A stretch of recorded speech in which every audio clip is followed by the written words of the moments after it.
Yo, what's going on, guys? I know it's been a little bit. I've been been playing Zelda and a bunch of other games. Pretty much just having fun, enjoying myself. But I'm back. We got Back for Blood open beta sneak preview, and I was gonna watch it at work, but obviously I had to save it so I could watch it with you guys. Let's watch this bitch together, cause me and my boy Ben have been fucking waiting for this shit.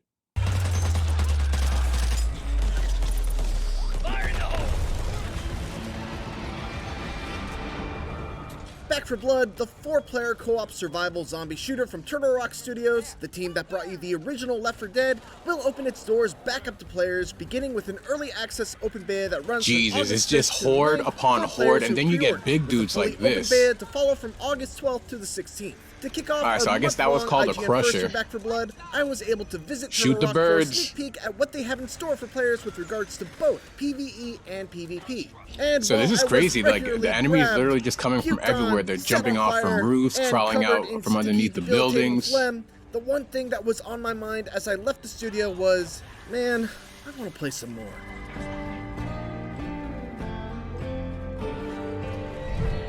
If you're not up to speed on Back for Blood, first, Yo, check I out the highly big recommend that you dude. check out our previous coverage of the alpha, but the main thing that you need to know is that it's you and 3 other friends facing off against a zombie horde with a heavy teamwork-oriented focus, much like Left 4 Dead. But there's a key twist, which is the fact that at the core of the experience is a deck-building card system that allows players to build decks of stat-altering cards that help define the roles each player has on a squad. There are cards meant for players who want to play a healer, cards for those who want to be a leader by calling out and marking special zombies, cards for those who want to scavenge supplies across the map, and cards for those who just want to focus on bashing zombies. I actually like this little spin they put on it with the cards. At each safe house, and also after each continue if your team wipes, you're able It's almost to add like a new skill card points from for your deck every to your match. set of active cards, Or round. which can often be just the leg up you need to meet the rising difficulty with each new level within an act. The cards aren't just for you either.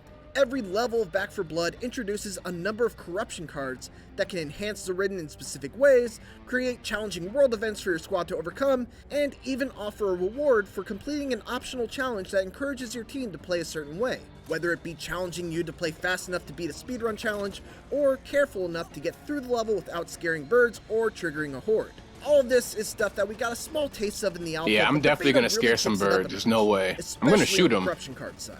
One round dealt us a card that would trigger a horde every couple of minutes regardless of what's currently happening in the level, which completely changed how we had to play the game. It caused our team to keep an eye on the countdown clock and call out when a horde was approaching, so we could attempt to find somewhere that's relatively So it's defendable. definitely Of course, reminiscent that's of not always of possible zombies Back 4 in Blood, Call of and Duty. we eventually ended up having to fight off a horde in an area that was open on all sides, and had a pack of birds that inevitably got spooked, which triggered another horde. The whole thing left our squad in utter shambles, and we had to go through it again in just 2.5 minutes. As a vehicle to drive the variation of each run, the corruption card system is extraordinarily effective. When combined These guys with the look more like they were subtle shot with a under-the-hood needle tricks of the gun game from fucking director, Halo. which orchestrates all the item and enemy spawns, it's easy to see that a clear focus of the team at Turtle Rock is making every run of Back for Blood feel as distinct as it can. And so far, it's a goal that they're absolutely succeeding at. Nah, you know what we need? We need Ethan and Chris Redfield up in this bitch. You know what'd be funny? Based on my They'd probably experience with do the that as a alpha, I DLC. expected to have a Like great after time the with game PvE of Back 4 has Blood, been out for a little and bit and it's I been absolutely successful. did. But I can as see them someone who's adding that as typically very them two as a lukewarm on character. most competitive, asymmetrical multiplayer modes, what I didn't expect was that I would absolutely love its PvP swarm mode.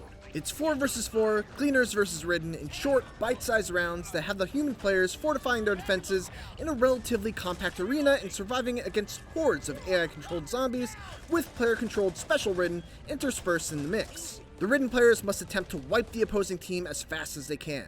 After a round ends, the team switch sides, and the team that survives the longest as the cleaners wins.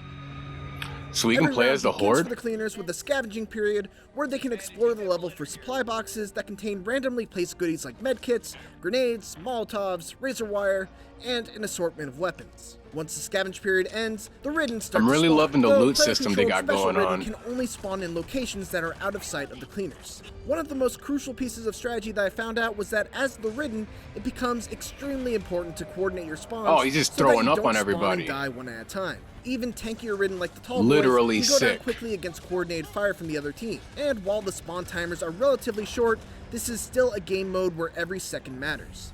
It's also worth pointing out that there are 9 different types of ridden to choose from, with 3 main classes and 3 mutations Bruiser and within Tall each Boy. of those classes. Though Tall only Boy's 6 funny. are available in the beta, with 2 mutations for each class.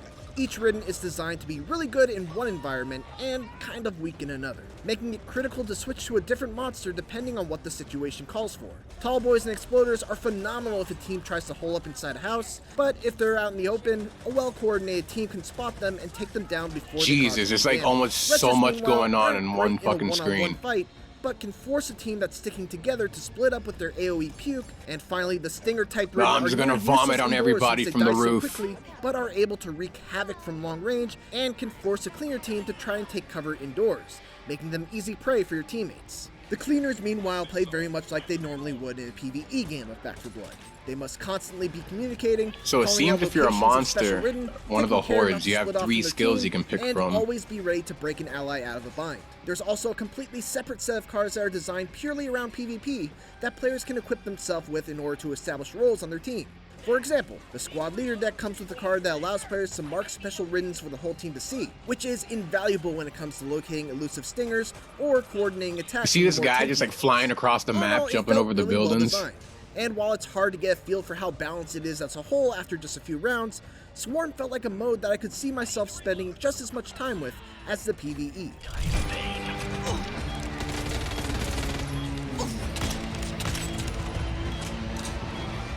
The full Blue Dog Hollow chapter is something of an endurance run for sure, with each level taking anywhere from 15 to 30 minutes, capped off by a thrilling finale that had us desperately trying to close up a mine with a howitzer, while a literal army of zombies swarmed us from every direction. I genuinely that's when I just start. That's when I just start launching grenades right there. And fortunately, I don't have to wait very long to get my chance. The early access beta opens later this week, and the open beta follows it not too long after. Thanks for watching, and for more Back 4 Blood, make sure to stay tuned because all throughout the month of August, we'll have new videos dropping each week as part of our IGN First coverage. And of course, go back a little bit. The core of the experience is a deck building the card system. I really think to that's what's gonna like make this help game. Define the roles each player has on a squad. There are cards meant for players who want to play a healer, cards for those who want to be a leader by calling out and marking variance special to it. zombies, It's gonna cards for those who want to scavenge supplies across the map, and depending cards on your for loot those and who everything. just want to focus on bashing zombies' faces in. Oh yeah, we're gonna have some crazy fucking matches. At each safe house, and also after each continue if your team wipes, you're able to add a new card from your deck to your set of active cards, which can often be just the leg up you need to meet the rising difficulty with each new level within an act. Oh, see, that's awesome. All right. Yeah, so that was the open beta sneak peek preview. I'm pretty pumped about that. I think that we can pre-order on August 5th or the 6th, I believe. And I'm gonna have to go back and read it. And I think it said it's open up till the 15th. But yeah, this game, it comes out in two months in October. So, damn. All right, all my nerd friends, all the boys, this is what we're going to be hopping on in 2 months. Actually, this and Tales of Arise. So I'm a huge RPG person. I'm definitely going to hop into that. So, yeah, family, you guys already know. I want to know what you guys think down below so we can have a little chit chat. Do you guys want to get this game? If you do, you got to shoot me your screen name, because we're going to have to link up and play this. I'm super excited. I'm going to go over some more gameplay a little bit later, but yeah, if you guys have come here and you guys are already subscribed, I just want to say thank you. And if you are brand new to the channel, go ahead and subscribe, because pretty soon I'm going to get back on my raffles that I usually like to do every month. I've been slacking because I got to take care of myself before I can, give out and be, just be generous to all you people. It's nice to do. But yeah, I'm going to catch you guys in the next video. Let me know what you guys think. Don't stop gaming.